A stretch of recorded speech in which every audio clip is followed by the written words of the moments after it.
शर्मा। हम मंजू शर्मा अपना चैनल पर स्वागत कर छी। नमस्ते प्रणाम देते दाई माई दीदी भाजी चाची बहन सबको प्रणाम कर सबको नहीं प्यार आशीर्वाद देते रहो आगा बढ़ो भीतर नहीं भूलबे तो हम सब झूल जेबे। बहुत प्यारा सा बेटी विवाह गीत गावा जरा जरूर सुनबे जरूर कमेंट करबे। देखे छे सबके भोज खा के बेहोश भ गेले सबके आंख फूल गेले हमेशा सबके आंख एकदम फूलल फूलल भ गेले भोज खाइत खाइत। इनका बात पर कम ध्यान देवे इनका बात ज्यादा फल नहीं बात सही है कनी गौर करके ध्यान करके देखी सबके आंख एकदम से फूलल फूलल हो गई जना। अब बहुत प्यारा सा बेटी विवाह गीत गा बजा से बहुत दर्द भरा हम दोनों देवरानी जेठानी जा रहल छी बहुत प्यारा सा बेटी विवाह गीत बनाब। अहाँ सब जरूर सुनब, लाइक करब, शेयर करब, कमेंट करब, हमरा सबके नहीं भूलब।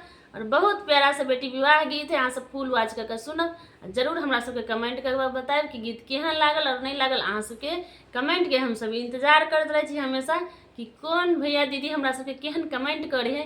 हमेशा इंतजार में बैसल रहे छी और अहाँ सबके कमेंट भैया दीदी से रिक्वेस्ट है कि गीत सुनकर कमेंट जरूर करब और शेयर करे के नहीं भूलब। बहुत प्यारा से बेटी विवाह गीत यहाँ से पूरा फूल बहुत दर्द भरा। जिनका घर में बेटी कुमार रहे छे तो बेटियों के ध्यान रखे कि बाबा